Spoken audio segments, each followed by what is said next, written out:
3 weeks ago, the National School Board Association writes President Biden asking him to involve the FBI in local school board matters.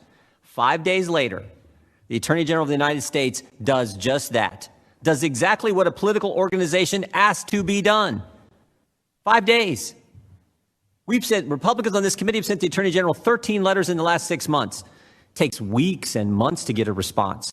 8 of the letters, we've got nothing. They just gave us the finger, said, we're not going to get back to you. And all our letters were actually sent to the Attorney General.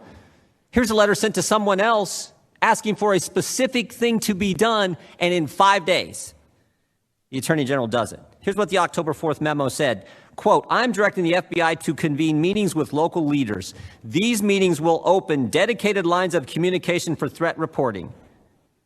Dedicated lines of communication for threat reporting.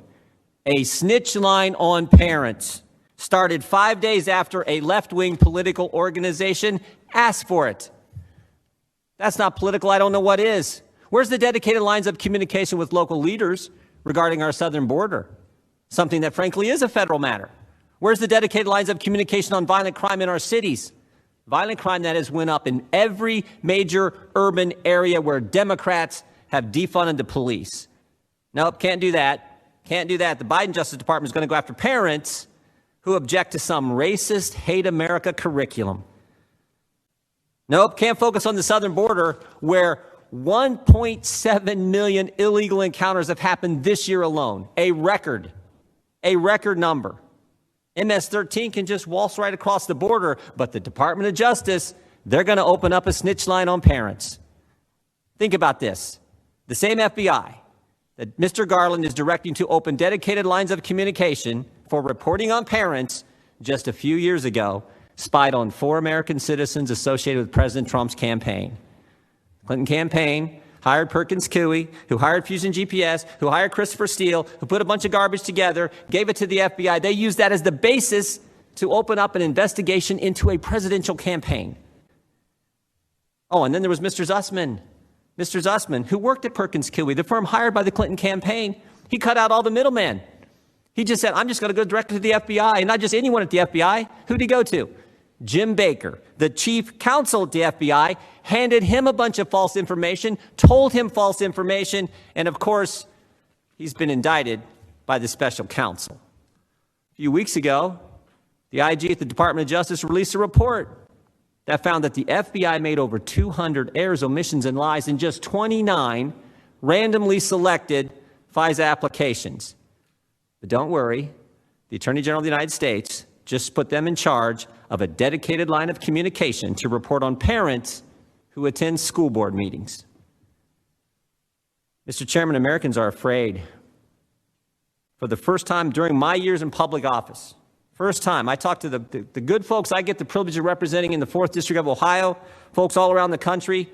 They tell me for the first time they fear their government. And frankly, I think it's obvious why.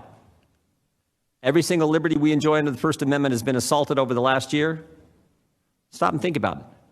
Americans were told you couldn't go to church, couldn't go to work, couldn't go to school. Small business owners were told you're not an essential business, close your doors, causing many of them to go bankrupt. We were given curfews, stay-at-home orders. Last fall in Ohio, you had to be in your home at 10. In Pennsylvania, when you were in your home, you had to wear a mask. In Vermont, when you were in your home, you didn't have to wear a mask because you weren't allowed to have friends and family over. And of course, there's always a double standard with these folks. The folks who make the rules never seem to follow them. And now the Biden administration says, get a vaccine or lose your job. Even if you've had COVID and have natural immunity, get a vaccine or you will lose your job. Oh, I almost forgot. The Biden administration also wants another dedicated line of communication for reporting. They want a second snitch line. They want banks to report on every single transaction over $600 for every single American to the IRS.